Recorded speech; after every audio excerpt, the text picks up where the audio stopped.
throw everybody. Sit in a row. It's North Carolina time. Luke Maye is with us, and we also have Garrison Brooks. And again, please specifically direct your question to one or the other by their name. And if you'd like both to answer your questions that you ask, just start with one and say you'd like to hear from both. And I'll make it easier for everybody in our room, including our technical crew. Go ahead. Elton Alexander with the Plain Dealer. Luke, just talk about the games becoming more and more inside as you go further into the tournament. And also, Noah was here earlier and said you guys have a little bit of history that maybe you can share a little background with that as well. Yeah, we're going to try to play the same way we've played all year, but, I mean, it starts inside first, and myself and Garrison need to do our job on the glass and also making the shots inside that we can make. And I think the biggest thing for us is just continue to play our game and play how Coach wants us to play, and that's just doing our jobs and making it easier on the guards. And then with Noah, we played against each other at a lot of camps, and he played on a similar AAU circuit as I did, so we've played against each other a good amount, and he's always been a good friend, and I've enjoyed playing against him, and I'm going to enjoy playing against him tomorrow. Yeah, for Garrison, Bill Rabinowitz from the Columbus Dispatch. For Garrison, but also Luke, you guys are a #1 seed. You're considered one of the favorites in the tournament, but most of the year nationally, you've been overshadowed by Duke and Zion and all that stuff. How do you think that has affected you? Has it bothered you? Has it helped you guys in a way? It's great. I mean, I feel like it's helped us in a little bit. It give us a little bit of motivation. It's just, I mean, it's fine that people overlook us in like the national scene. It's fine, but we just continue to work and get better every day. Yeah, I'd second that. I think the biggest thing for us is focusing on ourselves and making sure that we're doing what we can on the court to put us in the right position to where we are now and get a #1 seed. And at the end of the day, everybody's going to play and everybody's going to have their opinions on games and on players. And I think we're just trying to do our best to get the right image in people's minds. And Luke, that just would logically make sense, would it not, that you got to have a certain pride in the ACC to have the 3 #1 seeds? I mean, it's good for everybody. Yes, sir. I think it's the best basketball conference, and I would take that up with anybody.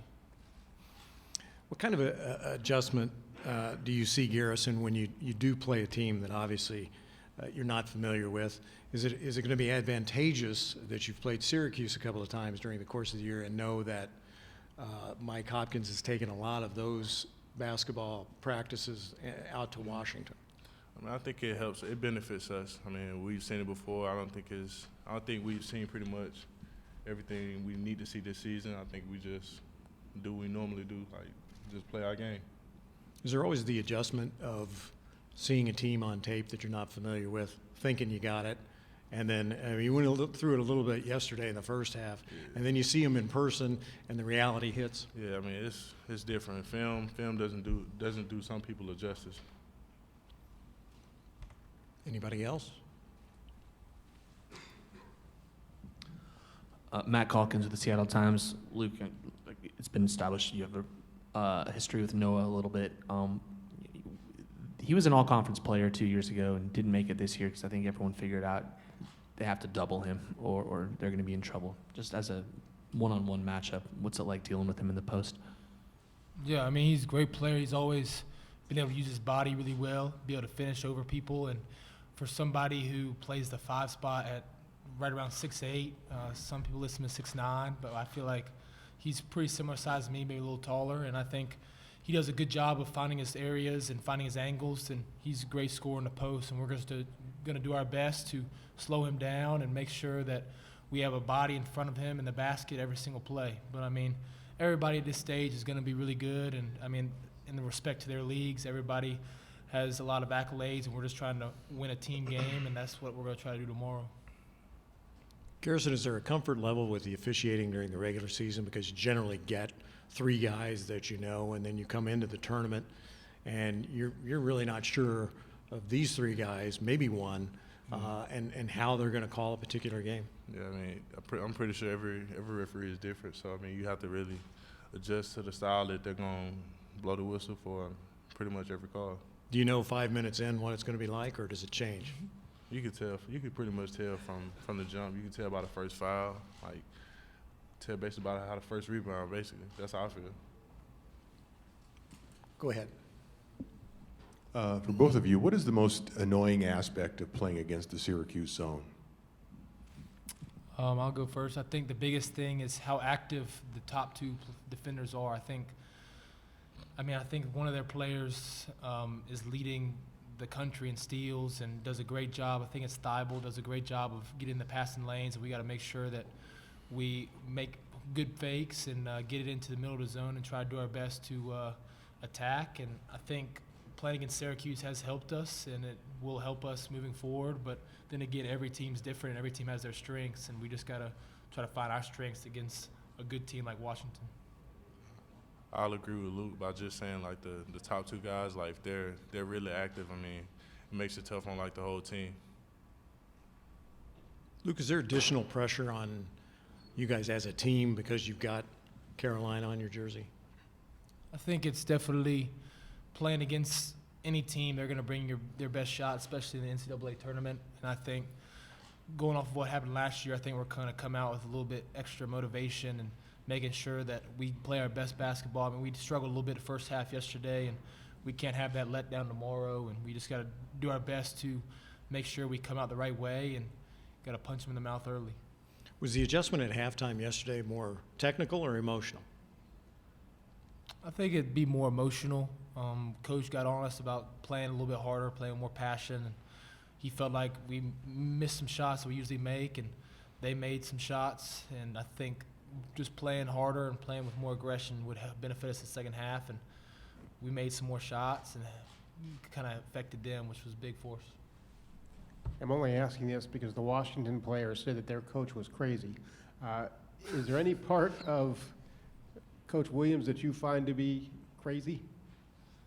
I think I could probably speak on it a little bit more than Garrison, just because I've been around 4 years and I've had a lot of experiences with different attitude changes, different mood swings. And I think the biggest thing for us is that Coach gets on us, and Coach really wants to push us in different ways, whether it be yelling or kind of aggression. But I think he knows it, he knows that we know that he cares about us, and he wants us to realize how much he wants us to succeed. And that's the biggest thing that Coach tries to imply every single day. And no matter how hard he's on you or how mad he gets, you understand that because he shows you every single day, and that's been big for my growth and development. I think that's a good answer in protecting your playing time. I think you're going to be fine tomorrow. Thanks to all your good questions and tremendous answers. Thank you, guys. Good luck tomorrow. Thank you. Coach Williams joins us momentarily.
2:30, 3 o'clock.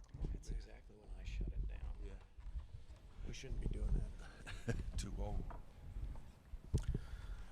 Coach Williams joins us, and we are ready for your questions.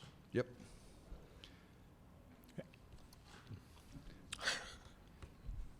Hey, Roy. Brett Friedlander, North State Journal. Okay. You guys have had some really good success over the years against Syracuse in that zone, and Mike's going to play pretty much the same kind of defense. What is it that has made you guys so successful at attacking that? Well, I'll give you a better answer after the game tomorrow night if we're successful against Mike's. It's a little different, but I mean, the basis is the same thing. But they're long, athletic, quick to the ball. They're aggressive. They probably double team in the corner, maybe more than Jimmy's teams have done the last couple of years. But for us, we try to get the shot that we want, not just the shot that they want us to take.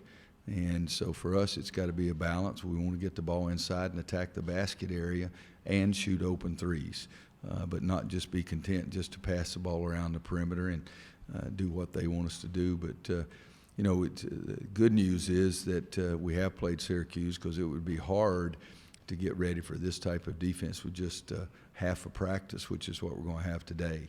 And but at the same time, some other teams have played us zone, and the guys played some zone against us yesterday, and we didn't handle it very well in the first half particularly. But it is, with their length, they take away your open shots, because they can, football terminology, they can close on you, like they talk about defensive backs. You think you're open and they can close.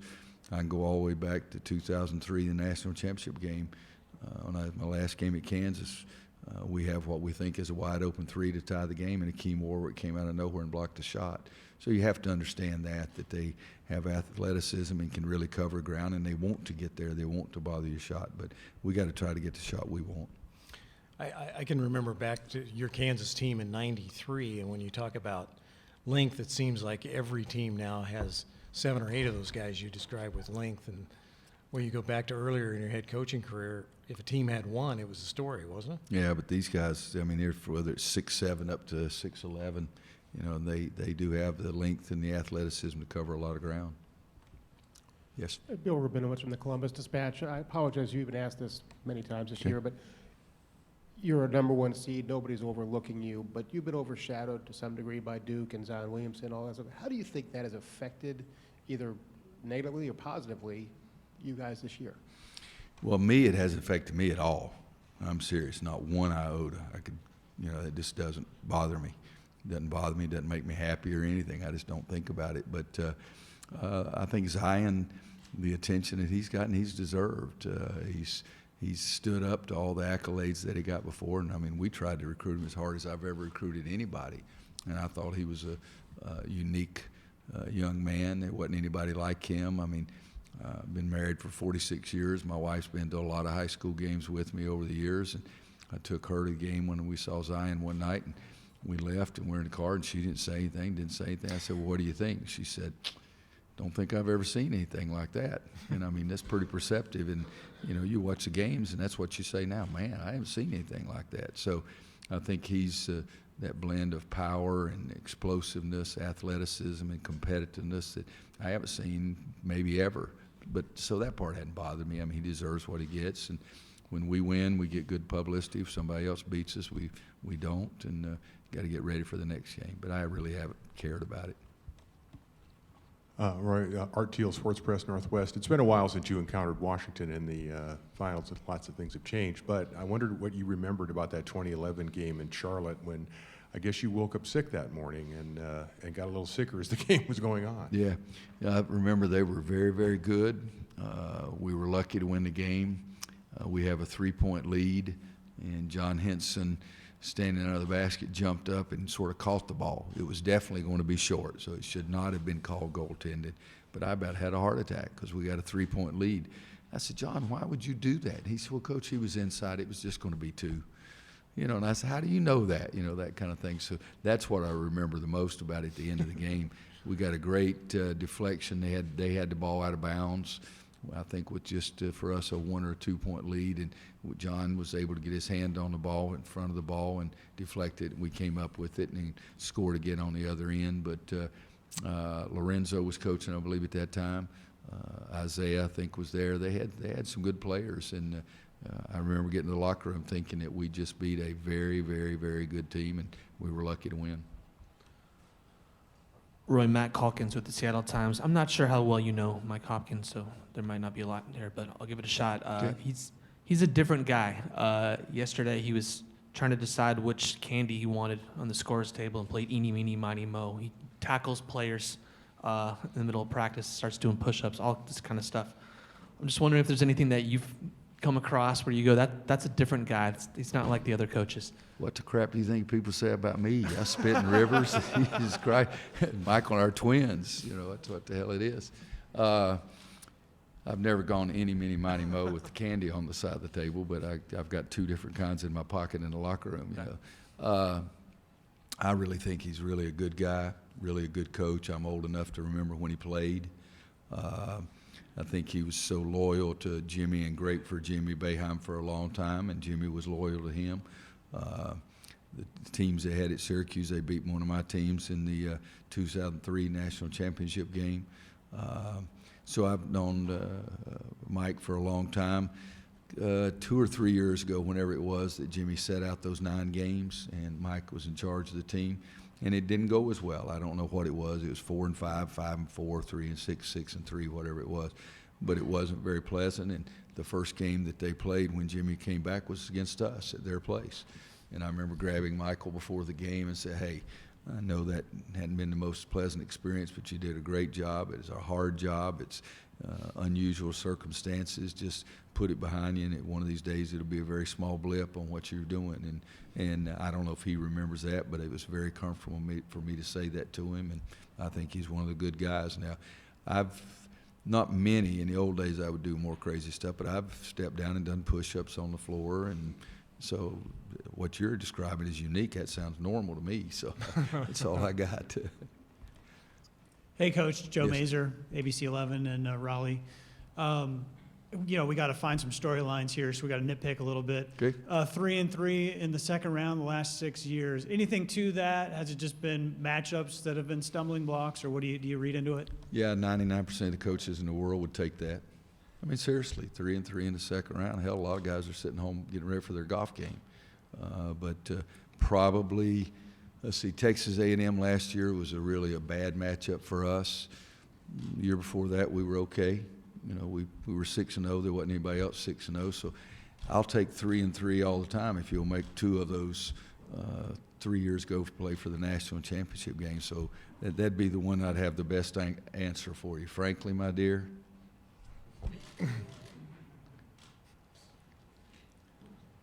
Any other questions for Coach?